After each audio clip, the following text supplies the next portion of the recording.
You're watching How Leap. Let's change Safari toolbar design in iOS 26. Open Safari and tap the AA icon in the address bar. This menu allows you to switch between a top and bottom address bar. Tap Show Top Address Bar or Show Bottom Tab Bar. You can also customize toolbar buttons. Go to Settings, tap Safari, tap Customize.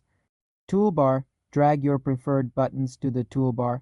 To change the theme, Safari follows your system appearance. Enable dark mode in settings, display and brightness. You're watching How Leap. Let's change Safari toolbar design in iOS 26. Open Safari and tap the AA icon in the address bar.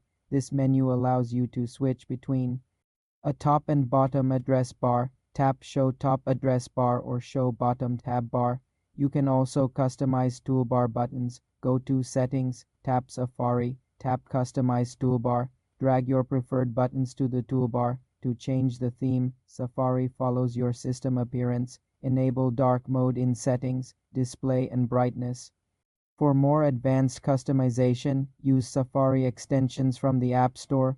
For more simple tech tutorials, subscribe to the channel.